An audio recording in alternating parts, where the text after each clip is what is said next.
হরিবল হরিবল। প্রণাম জানাই আমাদের পিতামাতার শ্রী যুগল চরণে, যাদের অশেষ করুণায় আজ আমরা এই পৃথিবীতে এসে আলো দেখছি। আমরা ঠাকুরের নাম করছি, সাধু সঙ্গ করছি। প্রণাম জানাই বাবা হরিচাঁদ শান্তি মাতা, বাবা গুরুচাঁদ মাতা সত্য বাবার শ্রী যুগল চরণে। প্রণাম জানাই সকল গুরু গোসাইদের শ্রী যুগল চরণে। প্রণাম জানাই যেখানে যত হরিভক্ত আছেন এবং যারা আমাদের এই ঠাকুরের গ্রন্থপাঠ শুনছেন তাদের শ্রী যুগল চরণে। আমাদের এই ঠাকুরের গ্রন্থপাঠ চলাকালীন যদি কোনো ভুল ত্রুটি হয় নিজ গুণে ক্ষমা করে দেবেন, আর আমাদের আশীর্বাদ করবেন আমরা যতদিন বেঁচে থাকি যেন সঠিকভাবে ঠাকুরের নাম করতে পারি। জয় হরিবল। শ্রী শ্রী হরিলীলামৃত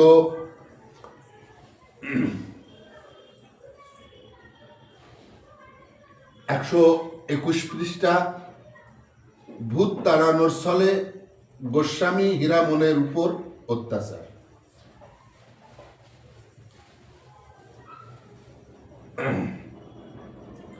তাহলে এই হীরামনকে যখন সবাই ভাবলো ভূতে ধরেছে হীরামনের পাগলামি দেখে, তখন কি করলো? ওরা চিন্তা করলো যে একে ভূতে পেয়েছে, তাই না? তাহলে ভূত ছাড়াতে গেলে পূজা দরকার। তখন একজন ফকির, মুসলিম ফকির, তাকে নিয়ে এলো হীরামনের ভূত ছাড়ানোর জন্য। এই যে মুসলিম ফকির যে ছিল এই কালাচাঁদ, এর কিন্তু একজন নমশূদ্র ঘরের ছেলে ছিল, কিন্তু এই মুসলিম গুরুর কাছে শিক্ষা নিয়ে ও সব মুসলিম রীতিনীতি ধর্ম সেটা মেনে ও এই বাওয়ালি ওজাগিরি এইগুলো করে বেড়াতো। তা সেই ওর নাম হয়েছে খণ্ডনিজি ওজা। এই হীরামনের ভূত ছাড়ানোর জন্য ওজা নিয়ে আসে। এখন কথা আসছে এই যে পাগলের কাজ, পাগল হীরামন তো পাগল হয়েছে, হীরামনে তো ভূতে ধরিনি, তাই না? ওরা বুঝবে কি করে? মহাসংকীর্তন একটা গান আছে ভারত সরকারের, দেখে সেই রসরাজ পাগলের কাজ করণ কারণ গেছে বলে।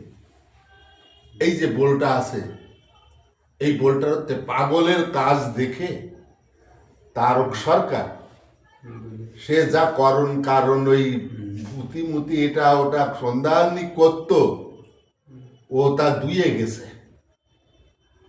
কারণ পাগলের দিক বিদিক থায় না, তার সন্ধানিক থায় না, সে কখন কোথায় থাকে কি করে কেউ জানে না। ঠিক আছে, এই ভাবলি সে পাগল হয়। তা এরা মতো সেই হরি নামের পাগল হয়েছে, রাম নামের পাগল হয়েছে, কিন্তু ওর বাড়ির লোক বুঝেছে যে ওকে ভূতে ধরেছে। তাহলে এখানে কি করছে এই ফকির এসে? ফকির এসে বলছে, ফকির বলেন তুই এসেছিস কেরে হকের বাজারে মোরে পরিচয় দিলে। এই যেমন ভূতে টুতে ধরে, দেখো না যাদের ধরে তাদের যদি জাড়াতে আসে ওজা, কয় এই ওর গায়ে তুই কি আইছিস, কোথা থেকে আইছিস, তোর নাম কি, চলে যাবি কিনা বলেন।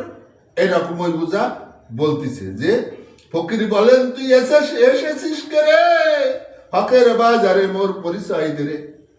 কথা শুনি হীরামন চাহে আগে দৃষ্টে, ফকির রুলের বাড়ি মারে তার পৃষ্ঠে। আর ওই হীরামনের ফকিরের ওই কথা শুনে হীরামনে এক দৃষ্টে ওই কালাচাঁদ ফকির দিচ্ছে এই রয়েছে কয় কি। তা কালাচাঁদ ফকির দেয় এত দিয়ে আমার কথায় কর্ণপাত করে না। তখন ওই কালাচাঁদের হাতে যে রুল ছিল ওই রুল দিয়ে মারে এক বাড়ি হীরামনের পৃষ্ঠে।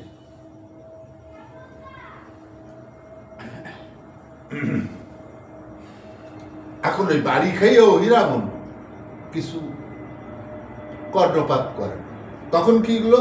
তাহাতে না হীরামনি কিছু না বলে, পুনশ্চ আঘাত করে বাহু সন্ধি মূলে।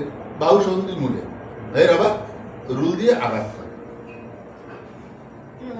তাহাতেও হীরামন মৃদু মৃদু হাসে, স্থির হয়ে থাকে সাধু আসনেতে বসে।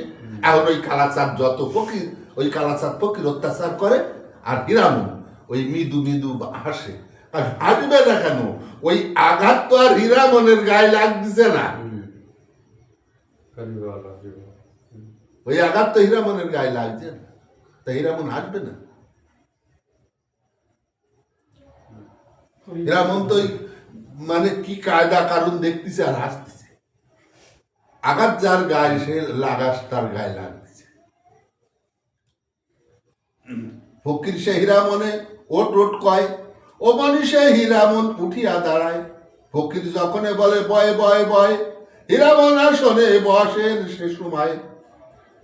এখন ওই ফকির যখন হীরামনকে কয় এই ওট ওট, বলে না বুদ্ধ ছাড়া দিয়েছেন, এই ওট ওট, এ বয় বয়, তাই না? আর নয় বলে তুই যার সময় ওই এখানে ডাল বেগে নিয়ে যাবি, এই সমাজ আমাকে তো লোক সমাচার এই করে তো না। তা ওই ও জাহির আমনকে বলছে এই ওট ওট, এরামন উঠে দাঁড়াচ্ছে। যখন বলছে বয় বয় বয়, এরামন বসতেছে। তাই বলছে ফকির বলেন তবে সবারে ডাকিয়া, দেখো সবে গেছে এর পাগল সারিয়া। যাহা কই তাহা করে ব্যাধি মুক্ত হলো, বিদায় করো মোরে বিপদ ঘুষিল। এখন ওই যে কালাচাঁদ ফকির যেই হীরামনকে উঠতে বলছে উঠছে, যেই বসতে বলছে বসছে, আর হীরামনকে সবাই ডেকে বলছে এই দেখো তোমাদের এই রুগী ভালো হয়ে গেছে, এর পাগলামি সেরে গেছে, আমি যা কই ও তাই করে, তাহলে এইবার আমার অর্থ করি দিয়ে বিদায় করো।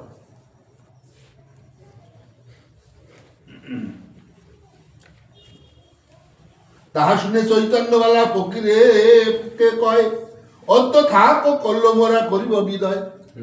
এখন এই যে চৈতন্যবালা একটা তুখর লোক, অতিরিক্ত চতুর লোক।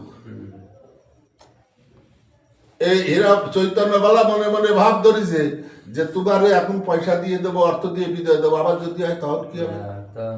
তার থেকে তুমি একদিন থাকো, তোমার আজকে বিদায় দেবো না, তোমার করলো কাল বিদায় দেবো, ঠিক আছে? সংসারের কার্যে হিরে করিবে যখন, তোমাকে বিদায় মোরা করিব তখন। তুমি বলতেছো ভালো হয়ে গেছে, ভালো হয়ে গেছে বলতে হবে না, পাগল ভালো হয়েছে ঠিক আছে, কিন্তু এই পাগল ভালো হয়ে যখন সংসারের কাজ বাজ করবে তখন তোমার আমরা বিদায় দেবো, তখন বুঝবো এর পাগলামি সেরে গেছে।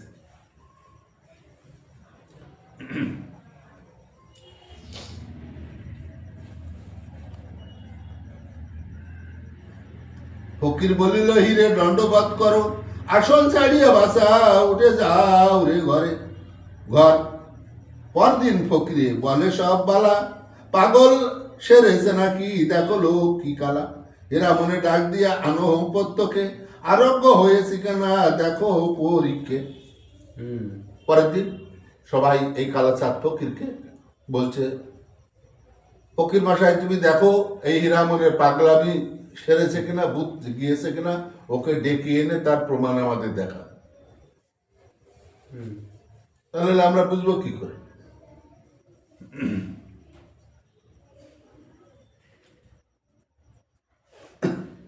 হীরামনে ডাক দিয়া তখন এ আনিল, আসন উপরে হীরামন বার দিল। ফকির বলেছে বাসা কও শুনি কথা, হেট মুন্ডে রহে সাধু নাই তোলে মাথা।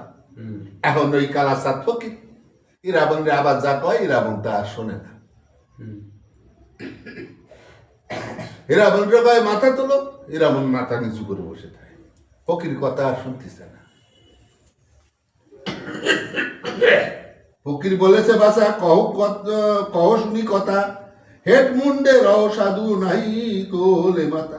মাথা নাই তোলে সাধু, শ্বাস ছাড়ে দীর্ঘ, সবে বলে কই হলো রোগের আরোগ্য।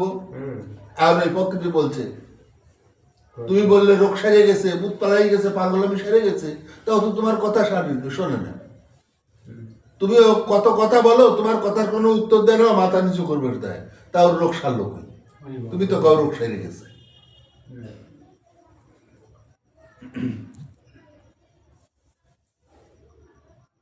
রুশিয়া উঠিল তবে ফকির বারবার, বর্ষি পুড়াইয়ে ধরে গ্রীবার উপর। ওর কথা শোনেনি বলে কালাচাঁদ ফকির রেগে জেগে বর্ষি ভালো করে আগুনে পোড়াইয়ে গির্ভার পর ওই বসি চেপে ধরে। কি হচ্ছে হরি বল হরি বল হরি বল। ভাবতে পারো? আগুনে পোড়াইয়ে স্যার এই বর্ষি চেপে ধরছে। এই যে যত আঘাত, এই আঘাত কিন্তু আমাদের ঠাকুরের গায়ে লাগছে, কারণ ভক্তের ভগবান, ভক্তের দুঃখ ঠাকুর কখনো সইতে পারে না, যার জন্য নিজের ছেলে তাকে অভিশাপ দিয়ে সেই মহাব্যাধির অভিশাপ দিল। সেই মহাব্যাধির অভিশাপে শশীভূষণ মারা গেল। নিজের ছেলেকেও ক্ষমা করলো না, যেহেতু ভক্তের অপমান করেছিল। তাহলে ভক্তের দুঃখ ভগবান কখনো সইতে পারবে না। কত নজির আছে। অশ্বিনীকে যখন মহানন্দ নিয়ে গেল তারক গোসাইর বাড়ি কাজ করানোর জন্য, রাখার জন্য, আর ওই তারক গোসাই তো কবি গায়, একটু কবি গানটা শেখার জন্য, তা অশ্বিনী রেখে আনলো। তারক গোসাই রাখলো, মহানন্দ চলে এলো। আর অশ্বিনী তাই কি করবে? তারক বাড়ি তো একটু কাজবাজ করবে, তাই না? তা একদিন তারক গোসাই বলছে, অশ্বিনী আমি তো বাড়ি থাকবো না, তা তুমি ওই আমার ওই জমিটায় নাঙ্গল চাষ দিয়ে আসো। তা অশ্বিনী তো তারক গোসাই বলে চলে গেছে। অশ্বিনী তো অত ভাগ, অশ্বিনী কোথাও কোনোদিন যায়নি, সে জমি চেনে না। ওই তো প্রথম তার বাড়ি গেছে, অশ্বিনী সে জমি চেনবে কি করে? অশ্বিনীর মাথায় গেল, তাহলে আমি নয় না আসিনি, কিন্তু এই গরু তো চাষ করেছে। ও গরুকে যে বলে, গরু মাতা, আমরা তো গোমাতা, এই জমিতে আমি কোনদিন যাইনি, তোমরা তো এর আগে চাষ করেছো, চলো তোমরা আমাকে সেখানে নিয়ে চলো। গরু অশ্বিনী গোসাইকে সেখানে নিয়ে যায়।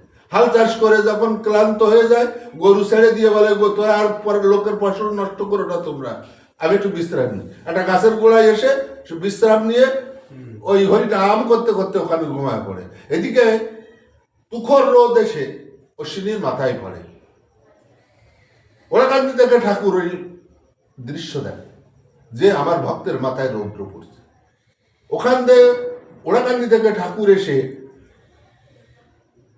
জয়পুরে এসে সেই অশ্বিনীর মাথার পরে সর্পরূপে ফানা ধরে রয়েছে, যে যাতে আমার ভক্তের মাথায় রৌদ্র না পড়ে। হরি বল। তাহলে ঠাকুর ভক্তের জন্য কত দেখে, আমরা ঠাকুরের জন্য কি দেখি? আমরা কিছুই দেখি, কিচ্ছু করি না।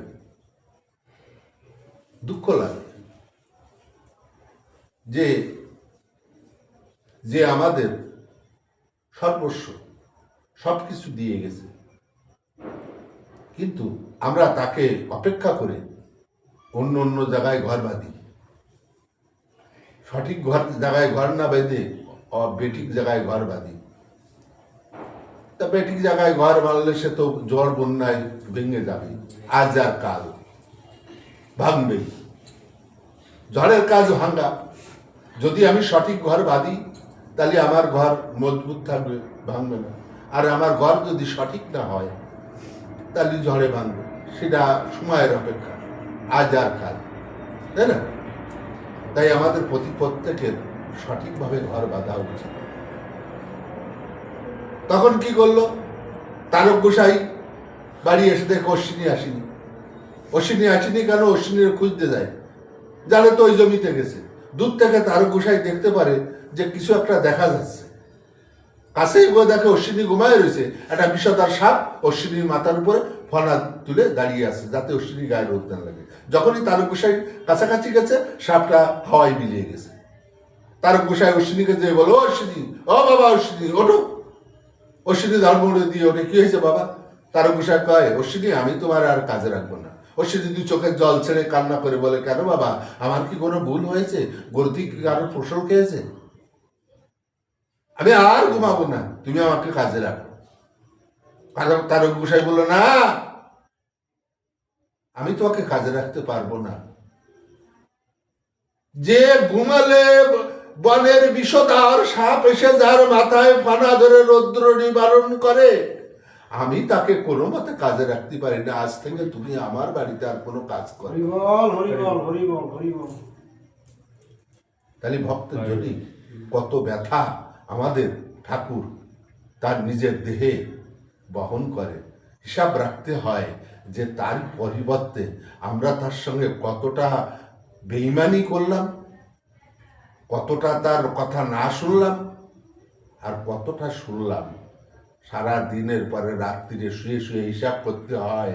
যখন হিসাব করো তখন নিজের বিবেকে ভিতর দিয়ে কেউ একজন বলে, যদি সঠিক না হয় তখন তোমাকে বলবে যে না, হ্যাঁ তো যে ঠাকুর আমাদের জন্য এত কিছু করে গেছে, এত কিছু করেছে, তাকে ভুলে যদি আমি অন্য কিছু করি তাহলে এটা আমার সঠিক কাজ হবে না। তোমার বিবেক তোমাকে বললো, বিবেক তখন যে না, আমি তাহলে ভুল করেছি, আমি সঠিক পথ করব।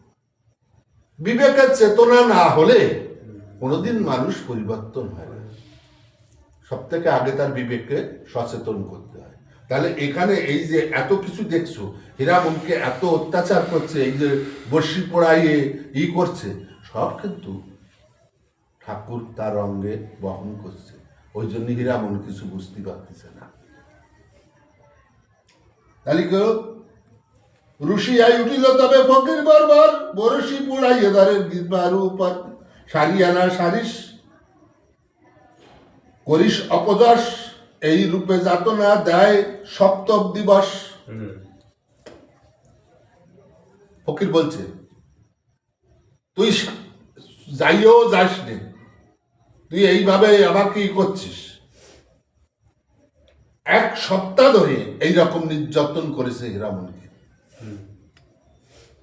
ফকিরে কহে সবে, যদি নাই পারো তবে আর কেন মিশে পরিশ্রম করো।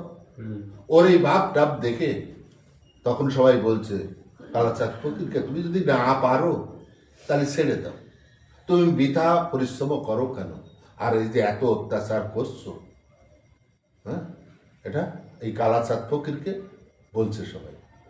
এই অত্যাচারের কি এরপরে আরো অত্যাচার আছে, সেগুলো আগামী দিন বই পাঠের সময় শুনতে পারবা। জয় হরি বল। আজকে এই পর্যন্ত। হরি বল।